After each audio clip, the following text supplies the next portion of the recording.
Matthew and I are celebrating our 10th year as business partners at Elementive.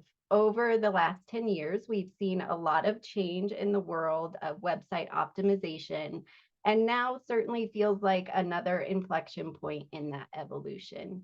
Despite the changes, our goal as consultants has remained the same to help companies optimize their website performance. Our services are custom for each client. And if you'd like to learn more about who we are and what we do, I would invite you to visit our website at elementive.com. Before Matthew gets started, just a few quick notes. We have about 10 minutes at the end of the presentation to answer questions. So please feel free to drop those in chat to the group or directly to me.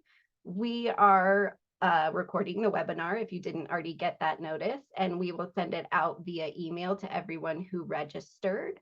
We'll also post it to YouTube later this week. With that, Matthew, please go ahead and take it away. Good morning, everybody. Thank you all for being here. I'm excited to talk to you about AI and how AI search is kind of just changing everything right before our very eyes. The world is turning into something quite a bit different with SEO. And I think just to kind of start, right? I mean, we all know AI search is just growing incredibly fast. ChatGPT's user numbers are just exploding. We're moving up this adoption curve faster than I think any previous technology we've seen, certainly in recent memory. And specifically with Google, right, we're seeing a lot of AI overviews. The latest stats show it's around maybe 12% of desktop search, around 11% of mobile search, though, this starts to change depending on specific intentions, depending on specific industries that you're looking at, right? Informational, it's almost a quarter of all searches. And what's not shown on this graph is that it's not just AI overviews where this is starting to show up. Google is increasingly including AI responses in other types of search features, right? They're including it a lot right now, and people also ask. That's crowding out room for other websites. So it's really starting to change SEO in a pretty dramatic way. But I think the important thing is that we keep this in perspective as we start to think about it. Yes, it's exploding. Yes, it's growing. Yes, there's a lot happening with AI search. Google is certainly pushing forward with a lot of AI inclusion, and there's other types of search engines we need to think about now. But the important thing to remember is that this is still very much Google's world, right? Google is at 94% of market share. Some studies show maybe a little less, some studies show a little bit more. ChatGPT, as fast as they're growing, as many people are using it, the actual rate of people using it for search remains pretty small. And even AI overviews, right? While they are showing up in a lot more places, certainly in some industries, they're showing up in a lot more search results. The truth of the matter is that there's still a lot of search results where AI overviews don't show up. And I think that's important perspective to keep in mind as we start thinking about AI search is that this isn't, some point in time where we want to shift and only focus on AI search. We want to continue doing all the things that we always have done, continuing to focus on traditional SEO, organic rankings. That is still very important. And that should still be a key part of where we're focusing. We don't want to shift our focus away from that. So, if anything, SEO is getting more complex, more involved. Our to do lists are getting longer now because we have more to think about. We have to think about all the traditional SEO things that we've always done, but we have to start thinking about how we build toward this new AI search type future. So, with that in mind, let's talk about AI search and really dig into how we need to think about AI search. And I think the best way to start getting your head around, what is AI search? What do we need to do with it? Think about what's different about AI search from traditional search, and also think about what's similar between these two types of search. And I've seen a lot of discussions about, the differences and similarities, and it seems like there's some extreme answers that are coming up here, with people saying, there's just nothing different. It's all just SEO. It's all just the same stuff. Quit worrying. AI isn't different than traditional. And of course, on the other hand, you hear people saying, well, AI search is completely different. SEO as we know it is completely dead. The practice, is just completely, gone away, quit paying attention to traditional search. Neither of those, is the right way to think about it. There are some similarities between these two, some things that we're currently doing for SEO. Those are going to continue to work with AI search. But there are also some really big differences and different things that we have to change about how we're approaching search. And as we think about generative AI responding to search queries. So the best way, I think, to get our heads around the differences and similarities is start to think about the strategies and goals involved. And when we think about traditional search, when we think about SEO, really the most important strategy when you and boil everything down to its simplest level, it's about getting our websites indexed, right? We want to show up in Google's index. Google's index is this large collection of all this different information that they've found on the crawl. And for all the faults and all the problems, and there are lots of faults and problems with Google's index, truth of the matter is that it's really amazing technology that Google has created over the last 2.5 decades to be able to figure out how to organize all this information in a way that they can pretty quickly retrieve it and pretty accurately retrieve information from that index. So, our goal is about getting into that index. We need to make sure that Google understands that our website exists, understand that our website is relevant to particular search queries, understand that our website meets their quality guidelines, understand that our website meets their technical guidelines, right? Every SEO practice, when we really think about it, has something to do about getting into the index or making sure that we get into the index correctly. And this is where SEO search starts to really change because with AI search, the AI engines, they have no index. And so all of a sudden, our strategies need to be very different because we don't have an index that we're working with. Instead, we have two other things that we need to think about, right? The first thing that we have to think about is the training materials and how we're getting into all those training materials that the AI systems are using to learn about the world, right? We want to make sure that our company, our products, our services, our staff, who our customers are, all that information about our company, we want to make sure it's in the training materials. So that way the AI systems can actually learn about us. But the other thing that we need to start paying attention to is AI's knowledge base. Now, I've heard a lot of people kind of say, a knowledge base, it's just the same thing as an index. It is and it isn't. The knowledge base, and I'll get more into the technical details here in a bit, but that knowledge base is really something that comes alongside the training materials to help the AI search engine understand how to respond to a query. And so we want to make sure that we're in that knowledge base. That way it can be used and can draw upon some of the things about us in that knowledge base to respond to the prompt. So, as we think about those strategies, the goals start to change for AI search as well. And really, the most important goal when we're optimizing for AI search, it's about establishing relevant patterns in our training materials, in the documents that are going to end up in the knowledge base, and making sure that those patterns really come through consistently and clearly. So that way, the AI system can actually give good information about who we are and what we do. So as we think about those goals and strategies, right, already we're starting to see there's some pretty big differences there, right? We have one system, traditional SEO, that's all about indexing, getting into that organized database of information. And we have AI search that's all about establishing patterns. So an indexing approach and a pattern-based approach. And these are two different mindsets that we have to work with. And that's obviously going to change the tactics that we're going to use to optimize for both of these systems. And I think we can start to see these strategies and goals play out a little bit more as we think about the actual underlying technical details of how these systems work. So, as we think about how these work at a technical level, we can really start to see okay, what's working here, what's not working here, what do we need to change, how do our tactics shift? So with traditional search, right, I think it all kind of is pretty well summarized by this graphic. So with traditional search, it's all about how do we get into Google's index, right? And this process really shows how we get into Google's index.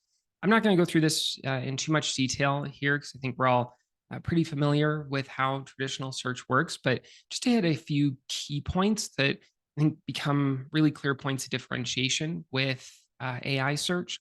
So first and foremost, right, Google has to find all the URLs that exist. There's a lot of work that has to go into URL discovery. And then once they discover the URLs, things end up in a crawl queue. And then as things are in the crawl queue, this is a long list of all the URLs that are out there.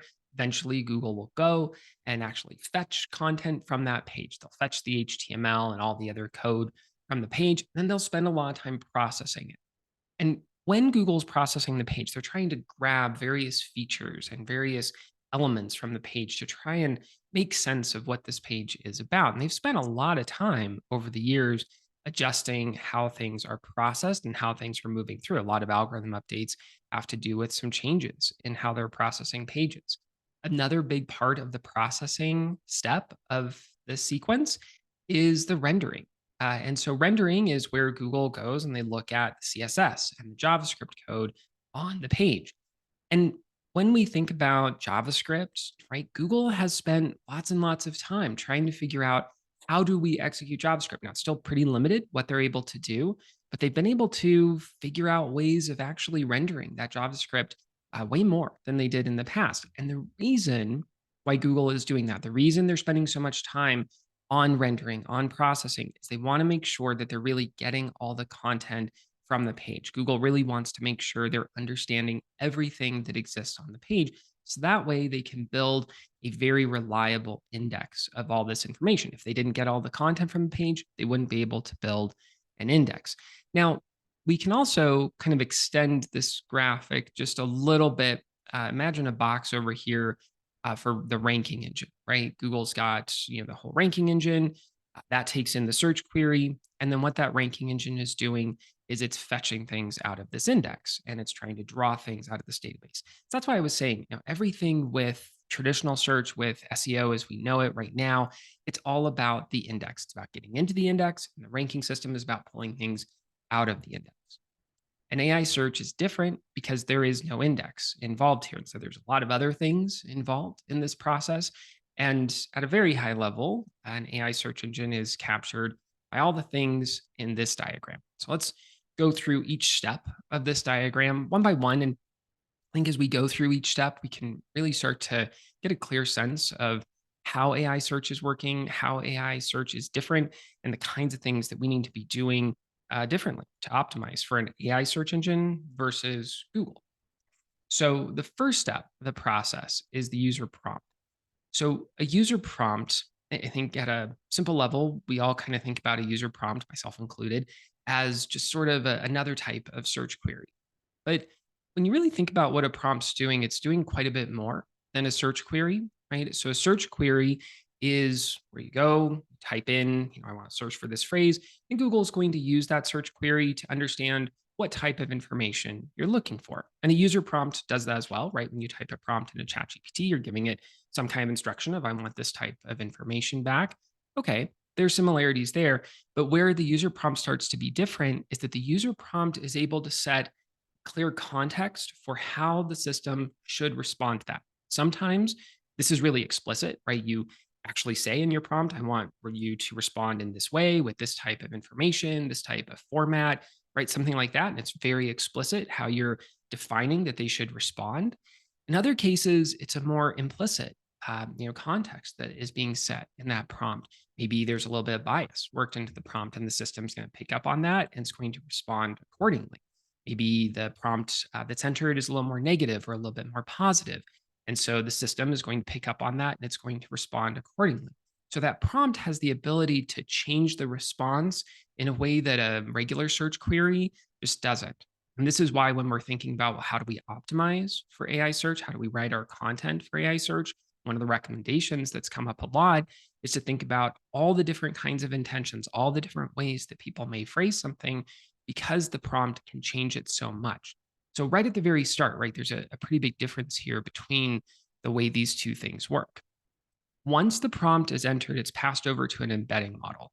So, if you've heard people talk about vectors, that's where this starts to come in. So, what an embedding model is doing is it's converting or transforming all the words that were entered in the prompt into a numerical format.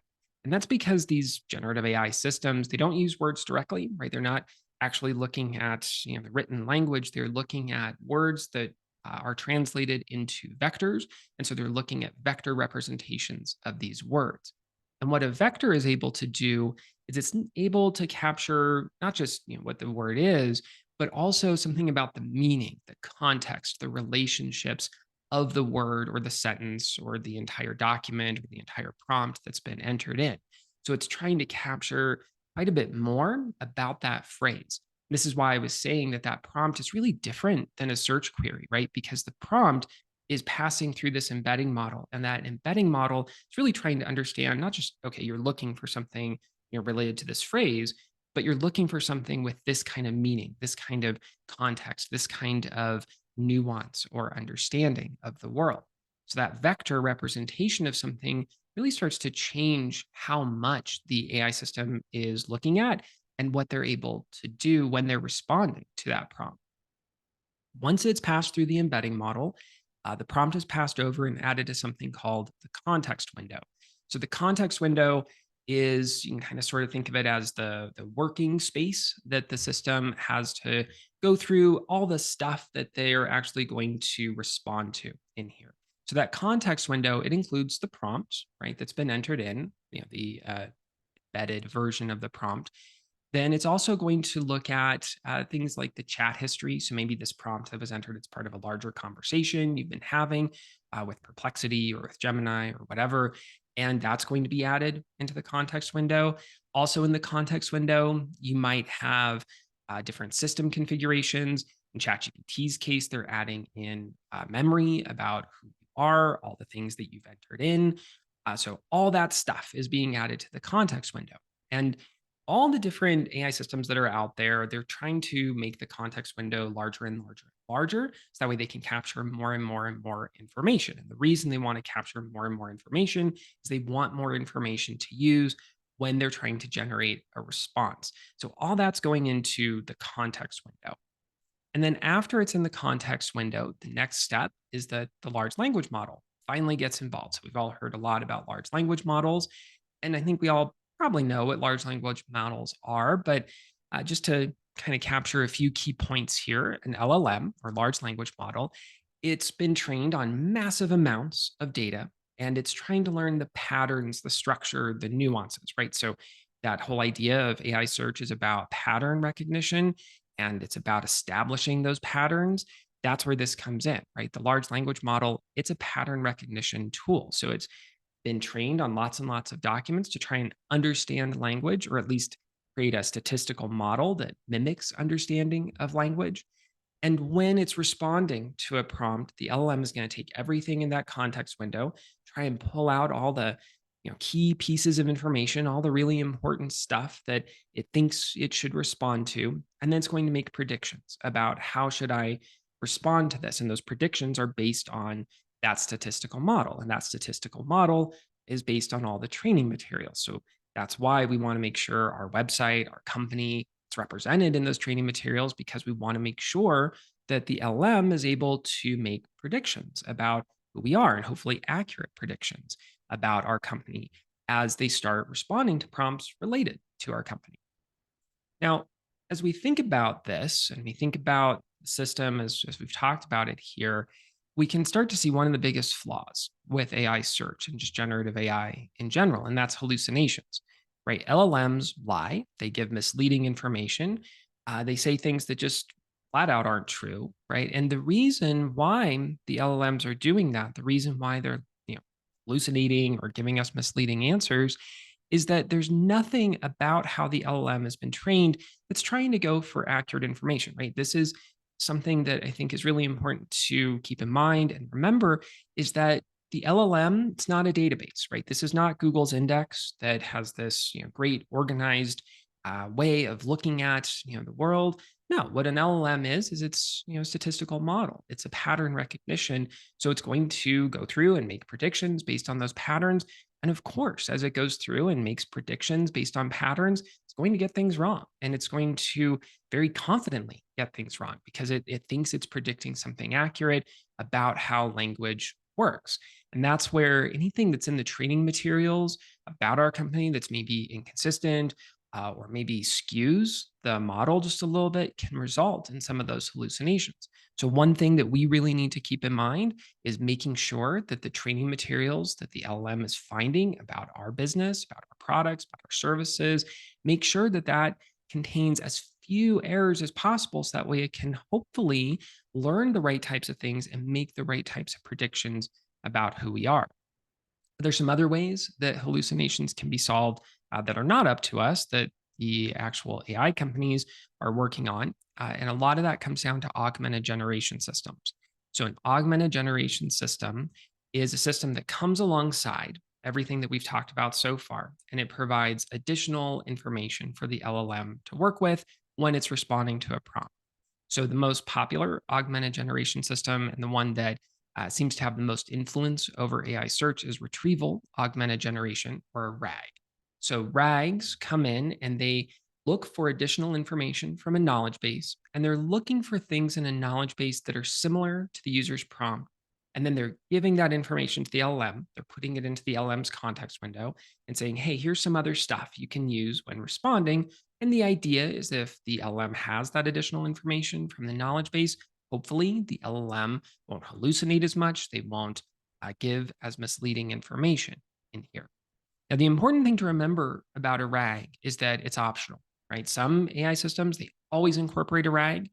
Perplexity pretty much always seems to incorporate one. Google's AI overviews always seem to incorporate one. Other systems, they rely more on the LLM, that pre-trained knowledge in the LLM that's just doing pattern recognition, and they don't always bring in a RAG. ChatGPT seems like it's doing that. Maybe it's sometimes bringing that in, sometimes it's not. If you toggle on search, it pretty much always will. But when it's responding to other types of prompts, sometimes it'll just go to the LLM unless you specifically say to actually look something up in the prompt that you've entered. So that's something to keep in mind is that while we have two strategies with AI search, it's about the LLM, it's about the knowledge base. That knowledge base piece, that's optional. That won't always be a part of it. So let's talk about where that fits into this diagram. So after somebody enters in a prompt, the prompt also gets passed over to a retriever. So this retriever is also going to do some type of embedding on the prompt, and then it's going to query information related to that prompt out of a knowledge base. Now, this knowledge base, it's not quite the same thing as a regular database that we all might be thinking about, right? I think when we all hear the term knowledge base, we probably have an idea of a giant Excel spreadsheet or something, right? It's got lots and lots of columns, lots and lots of rows of information. That's not what this knowledge base is. Instead, this knowledge base is what's known as a vector database. So this vector database contains lots and lots and lots of vectors. And remember, vectors are numerical representations of different documents, right? So as the AI systems are going through and they're crawling the web and they're finding things, they're embedding all the things that they're finding as vectors, and they're storing those into this knowledge base. And so the knowledge base then is really trying to capture not just, okay, here's everything we found, but it's trying to capture the embedded meaning behind everything that the AI systems found when out crawling the web. And what the retriever is trying to do is it's trying to look for vectors in that knowledge base that are similar to the vector representation of the user prompt. So it's trying to compare the different vectors and see, okay, are these vectors similar? Not going to talk about details of how it checks for vector similarity. That requires a lot of math. And I don't want to go into that. And I don't think any of you probably want me to go into that. But if you are curious to look that up, there's lots of different ways that it can run that similarity and do those different checks to find what is similar. But the idea behind this is that the retriever is trying to check and see, okay, what are documents in this knowledge base that maybe are related to or similar to the user prompt. And then once the retriever has found those documents, those get passed over and they get added to the context window. So that way the LLM has it to use or maybe not use as a response. And that's the other big thing to keep in mind here is that it doesn't have to use the things from the knowledge base, right? It can choose to ignore those documents. So maybe a lot of things come back, but the LLM doesn't think it's actually something that wants to include in the response based on the kinds of patterns it has. So even if the knowledge base is included, it doesn't mean it's necessarily going to be used in the response. And there again, that's a pretty big difference with how we think about Google's index, because there's no way you get search results if you don't actually draw something from the index in traditional search. But there absolutely is a way you can get a response to a prompt without the knowledge base here. So that's how generative AI search works, right? Lots of moving pieces, lots of things going on, but really it comes down to two key pieces of this. The first is the large language model and how it's making predictions about how to respond, and also this knowledge base, right? And making sure that hopefully our website is represented in there, documents about our company are represented in there. So that way it's available for the LLM to use when it's generating that response. But again, that whole retriever system, that whole RAG that we talked about, that's optional. So really it comes down to large language model and how we influence the patterns that that large language model has learned about. So there's a lot there that we just went through. And I think to hopefully make some of that clear and hopefully clarify how all that works, let's talk through an example search and compare the two systems here, looking at traditional search versus AI search. So we're all pretty familiar with traditional search, right? You type in a phrase, in this case, hiking trails for beginners, and we get search results back. And like pretty much every search results these days, the organic search results are buried down at the bottom of the page below some other features that are in here. And importantly, people also ask features, which is really just quickly becoming another type of AI search. But nevertheless, we have organic search results down here. So if we scroll down and we see what these are, we can see that the websites that are ranking are kind of following all the traditional SEO best practices, right? All the things that we would all kind of understand you should do to rank for a term. So in this case, they know that there's a phrase like hiking trails for beginners. It's a good term, maybe lots of traffic for that term, so they want to optimize for it. And so we see sites like this one, they're using words like beginner and hikes, so that way they know that Google is going to pick up on that, understand that this page is related to this term. And if you start looking at their page, they've got a header on here. They probably have backlinks and other things that are helping influence Google's ability to decide that, yeah, this page is relevant for this term. So we can see sort of that traditional SEO work playing out on here.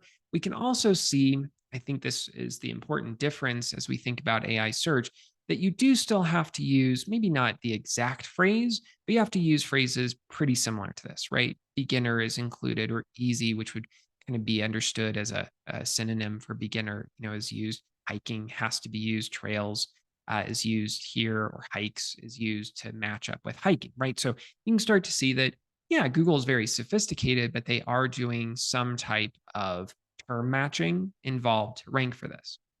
So now let's talk about this with AI search. Same term that you enter in, hiking trails for beginners.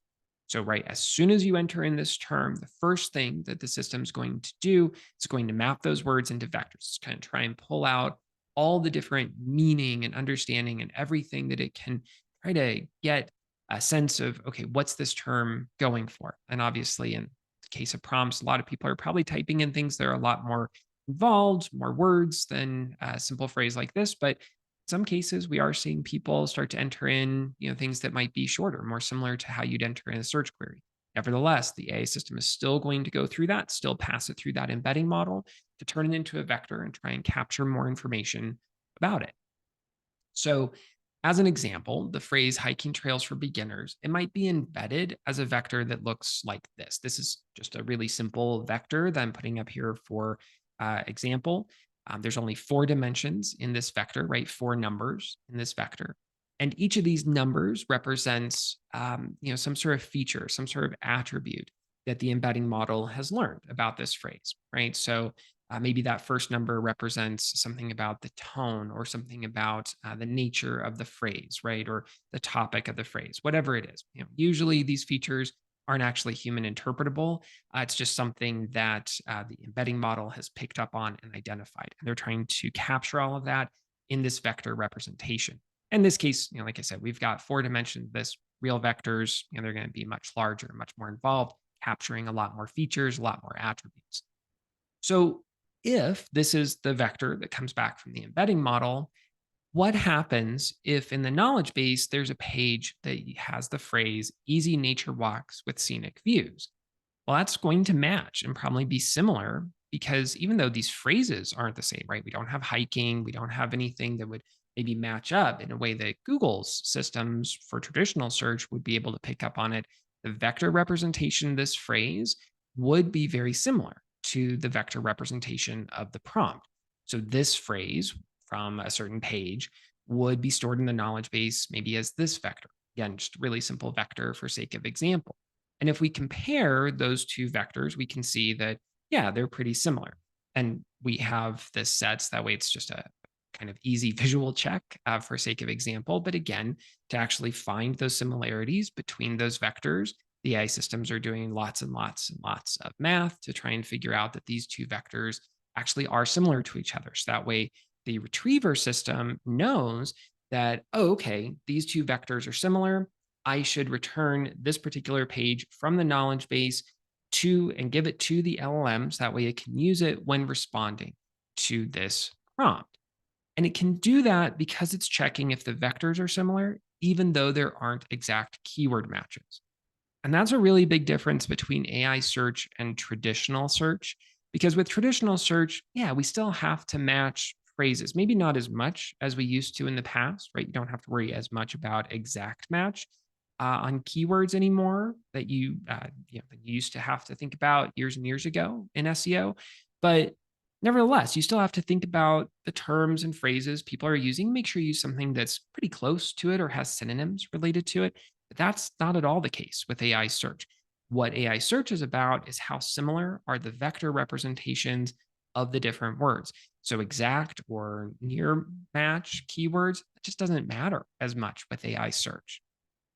And then once the RAG finds this, finds that these documents exist in the knowledge base that are similar, it's passed over to the LLM. It's put into that context window. And when it's in that context window, the LLM can decide, am I going to use this on one of the return documents when generating a response? And if we look at an AI search result, we can start to see where the system probably was just going off trained data from the LLM and where it was actually using something from the knowledge base, where the LLM made a decision to actually bring in one of the documents that was retrieved. And so as we go through, right, we've got some images up here. These look like actual images, not generated images. So these are probably from the knowledge base. This text here, clearly from the LLM. Some of this down here is probably from the LLM, though there are a few sources cited. So some of the information here might be from one of these cited sources, might be from the knowledge base. And I think as we start looking at AI search results that are related to our companies, related to the kinds of things that we'd want to show up in, it's really important to evaluate that AI search and determine, okay, how much is this search result influenced by something from the knowledge base versus strictly from the LLM? And the more you see that it's influenced by the knowledge base, well, your strategies and tactics, they need to be all about how do I get into that knowledge base? And the more you find, what, the search responses that we have coming back for terms related to our business, that's all just from the LLM, right? It's all just pattern based. We don't see a lot of citations. Well, your strategies, your tactics, they need to shift to being more about influencing the large language model to return correct information. In other cases, you might find it's more of a hybrid, like we see here, right? Some things are from the knowledge base, some things are from the LLM. And so your tactics and your strategies and your goals, they need to shift toward influencing maybe both systems. So that's why, as you start thinking about optimizing for these prompts, you need to look at not just, okay, what are the potential prompts people would enter, but what kinds of responses could we potentially get from those prompts? I mentioned that the example vector I was using just had 4 dimensions, just for sake of example. Here's an idea of what real vectors might look like. So in this case, these are 2 different vector representations of the phrase search engine passed through 2 different embedding models. So this first one has 100 dimensions in it, meaning that the embedding model looked at the term search engine and it found 100 different features and attributes to pull out. In this case, the other embedding model, it captured 384 dimensions about this term, and very likely what ChatGPT and Google and others are using for real AI systems. They're actually capturing hundreds, if not thousands, of dimensions about individual words, individual phrases within. And so, as we start thinking about our content, it is important, I think, to pass through our phrases through embedding models and start to compare those vector representations to the types of prompts that people may enter and kind of see if things are similar or not. And make sure that the way that the vector is capturing all the features and dimensions about the phrases that we're using will match up and will actually align with the kinds of ways that the embedding models will represent the prompts that people are entering in. All right. So now that we understand a little bit more about how these systems work and what they're doing, what do we need to do right now? How do we actually need to be approaching things? There's a few key questions that important to start answering right now and start looking at on your website. These are the kind of things that we're working with clients on right now to help them understand, okay, how do you optimize for these systems? What do you need to be going after within this? First question is whether or not bots should crawl your website. This is a question of not so much can they crawl, we'll get to that one, but this is about should they crawl, right? You need to go through your website and decide, okay, what do bots need to see on my website? What do I want them to see on my website? What don't I want them to see on my website? One option is what we see CNN doing. We see other publishers doing this as well. They block all of these AI search bots. They're telling these AI search bots, stay out. We don't want you doing anything on our website. We don't want you learning anything from our website. In some cases, that's a business reason. In some cases, that's a legal reason why they're blocking all of these bots. In other cases, companies are saying, you know what, we want everything allowed, and they don't have any robots.txt blocks. More than likely, the answer is probably somewhere in between those two. There's certain kinds of things on your website that you probably want these robots to be trained on, and you want to make sure that certain types of information maybe shows up in the AI search results. But in other cases, there might be content on your website that you really don't want these bots to be trained on, and you want to make sure you keep it out of those. Especially true maybe for older content or archived content on your website. Maybe you don't want that included in the training materials because that could lead the AI systems to give misleading or inaccurate answers about your company. And of course, the question, what should bots crawl? It's a little bit more nuanced than that because there's different types of bots. So there's broadly speaking, three different types of generative AI bots that we have that we can think about and we can figure out, okay, what should these be doing on our website? One type that we have are training bots. This is largely what's influencing the LLM, finding all that training material. We have search bots.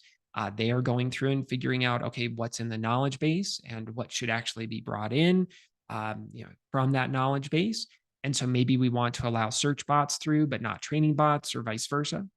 There's also increasingly agent bots as well that are starting to hit our website, and agentic AI is starting to become a whole other field that we have to think about. What do we want people to do on our website, via an agent from an AI tool?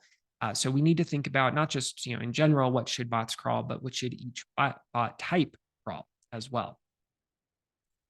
Now that we've kind of thought through, okay, what should they crawl? What do we want them to crawl on our website, or what do we not want them to crawl? The next thing we need to think about is whether or not they can crawl. So we need to go through and we need to test whether or not AI bots can crawl our website. And you can do this by checking out user agent changes in the browser. You can also do this by reviewing log files, see what they're crawling currently. You can also do this by evaluating responses, and you can ask these systems, okay, what do you know about this website? What do you know about this page? And see what kinds of things maybe are in the knowledge base, what kinds of things maybe are in the training data, and where there might be mistakes. You might also find what I found when going through and testing this out on my website. I was asking it to just fetch certain pieces of information from different pages on my website. And I figured out that it wasn't able to access any pages on my website. And that seemed odd because I wasn't doing anything intentionally to block these AI bots from hitting my website. But come to find out, the hosting company I work with for my website was helpfully blocking all the AI bots as a security measure. I've seen other hosting companies do this as well. So if you have some kind of technical limit like that in place, that's going to prevent these bots from crawling your website, even if you want them to. So you need to check for those kinds of things and make sure that bots are able to get through wherever you want them to get through. Assuming bots can crawl, the next question becomes, what do bots see once they do crawl? Currently, right now, AI search bots largely cannot execute JavaScript. And that likely will change, right? They will likely at some point be able to execute at least some types of JavaScript in the future. But remember, it took Google years and years and years to be able to execute even a limited amount of JavaScript. And even that, it's still pretty unreliable for how much JavaScript Google is able to execute. So I wouldn't count on the AI systems being able to figure this one out very, very soon. So if you have a lot of content that AI bots should be trained on, that relies right now on JavaScript, That's something that you need to figure out. You need to figure out, okay, how do I get this content over to the AI bots? That way they can train on it, even if they can't execute JavaScript on my website. Another thing that we need to start thinking about is the topics that are discussed in our content. So, this is the actual stuff that they're going to be trained on, or the actual stuff that's going to end up in that knowledge base. We want to know what topics are on our website. Is it the topics that we want? Are those topics represented correctly? Maybe we really want topic A to be the primary focus of our website, but we find out as we do a topic model and assessment, the topic A is hardly discussed at all on our website, or at least not discussed in a way that AI bots are going to be able to find it. Might also find there's gaps that exist in our content. We might find there's inconsistencies that could cause the AI systems to learn the wrong types of things from our website about our company. So we need to go through and we need to evaluate our content in a similar way to maybe how we evaluate content for traditional SEO, but very much so with the idea in mind of what are they going to learn from this website instead of just how are we optimizing this website for a particular phrase or a particular term. Schema might be something that can help with this. This one is something that I think there's a lot of open questions around. There's a lot of experimentation to be done. Microsoft has confirmed that they use Schema for Copilot, or at least in part. Some tests have kind of found maybe ChatGPT uses Schema, at least in some limited cases. So there might be some benefit for Schema to be able to help get more content in front of these different engines. So that way they can actually learn more about our website. Maybe schema doesn't matter at all, and it's not something we should be doing, but it's definitely something to think about and potentially experiment with right now. The other thing to start paying attention to and think about is what other sources are saying about you, because it's not just what you say on your website. That's not the only thing that's going to go into the LLM and train them about your company. It's what all these other sources are saying as well. It's about what social media sites are saying about you, what directories are saying, what forums might be saying about your company. And you want to make sure that all of those other sources are helping to support what you want the LLMs to learn, what you want to be reflected in the knowledge base about your company. And if you start to find, what, all the stuff about us on our social media profiles, that's outdated, that's inconsistent with something, well, now's the time to start changing that. So that way you can reshape how these AI systems are learning about your business. So there's a lot involved here. There's a lot going on. I think the most important thoughts to keep in mind right now is that AI search is different in some pretty key ways. And so we need to start thinking about AI search. It's growing, it's starting to become more and more of an important topic that we need to think about. So we need to start doing the work to optimize for AI search alongside the work we're currently doing for traditional search.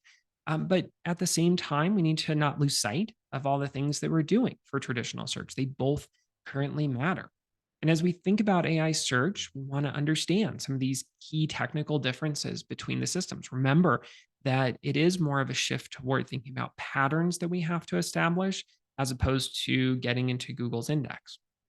And that starts to change some of the tactics and things that we need to do. So, as we start thinking about optimizing our websites and our companies more broadly for AI search, we want to make sure that we go through some of those key questions. Just talking about, can bots crawl? Should bots crawl on your website?